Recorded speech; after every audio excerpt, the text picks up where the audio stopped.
अंधे जहाँ के अंधे रास्ते, जाएं तो जाएं कहाँ। तो साहब होता क्या है कि जब लक्ष्मण को शक्ति लगी और बचने की कोई उम्मीद नहीं रही, तब भी राम ने आशा नहीं छोड़ी और हनुमान जी के सहयोग से संजीवनी मंगाकर लक्ष्मण को ठीक किया।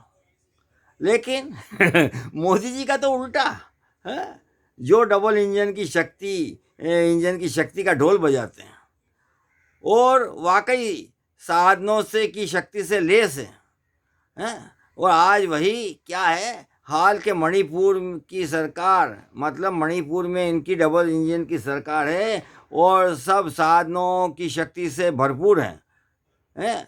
तो भी आज वही मणिपुर सरकार यूपीएससी का एग्ज़ाम सेंटर राज्य के बाहर करने पर मजबूर है। यानी आज इनकी सत्ता होने पर भी मणिपुर में परीक्षा तक नहीं करा पा रहे हैं। वो चाहते हैं देश पर राज।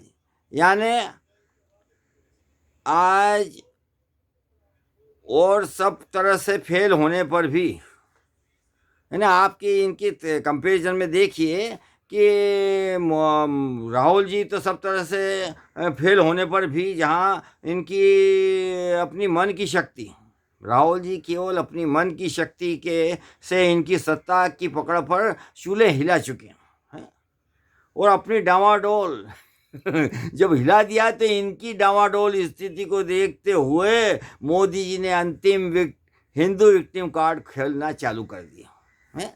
जबकि राहुल जी ने किसी देवी देवता या नारी शक्ति का अपमान की कोई बात नहीं की, यह सारा देश समझ रहा है।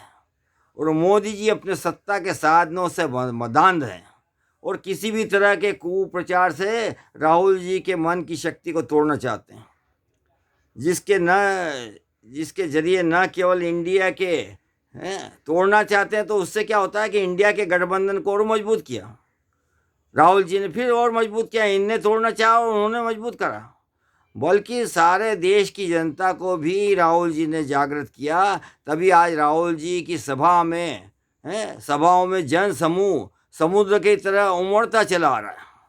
अरे किसी पैसे से नहीं कोई प्रायोजित नहीं है, चले आ रहे हैं लोग जो आने वाले बदलाव का साफ संकेत दे रहे हैं। लेकिन इस जन जन की भाषा को सबूत मिलने पर भी उसके अनुरूप कोर्ट कोई कार्रवाई नहीं कर रही। जैसे जहां ईडी के अनैतिक उपयोग से चंदा वसूली का नग्न नर्तन किया है, आचार संहिता के लागू होने पर भी इसके भय से अरविंद केजरीवाल जी को सम्मन रोकने के लिए कोर्ट जाना पड़ रहा है। बेहतर होता कि चंदे की हुई अवैध वसूली को देखते हुए, और जबकि कोर्ट ने भी बोला कि अवैध है, तो ये सरकार अवैध है तो अवैध सरकार को चलने से रोकने के लिए कोर्ट को उसको बर्खास्त करना चाहिए और बर्खास्त करना था। और बल्कि ईडी को भी अब आचार संहिता लागू हुई है, जब तक उसकी भी कार्यकलाप को बंद करना चाहिए था और नई सरकार के गठन तक इसको बर्खास्त करके रखना चाहिए, तो ताकि मतलब एक खुला खेल हो, या खुली राजनीतिक प्रजातंत्र में हर एक को बराबर चांस मिले। अब ये क्या है कि एक को दूसरी पार्टी को डरा के चल रहे हैं और आप मतलब सत्ता में बैठे हुए हैं।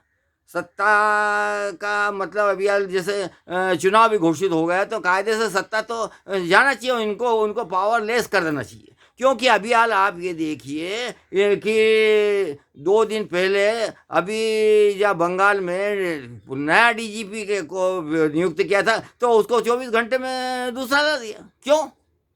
नहीं, इनको जरा सा आभास हो जाए कि ये डीजीपी हमारी सत्ता का सपोर्ट नहीं करेगा, हमको नई सत्ता नहीं लाने देगा और ये विपक्ष के नेताओं का सपोर्ट करेगा। मतलब डीजीपी तो एक सरकारी पोस्ट है और जिसको कोई मतलब नहीं। लेकिन ये हर चीज़ में कदम फूंक फूंक के चलना चाहते हैं और किसी को भी अपने रास्ते में बाधा समझते हैं तो उसको नेस्तनाबूद कर देते हैं। तो ये मोदी जी के मतलब आप क्या भी डिक्टेटरशिप कर रहे हैं इसको, मतलब जबकि आचार संहिता घोषित हो चुकी है, तो क्यों ऐसा क्यों है आखिर? क्योंकि इनके ये इलेक्शन कमिश्नर भी इनके हैं, तो ये बंद होना चाहिए।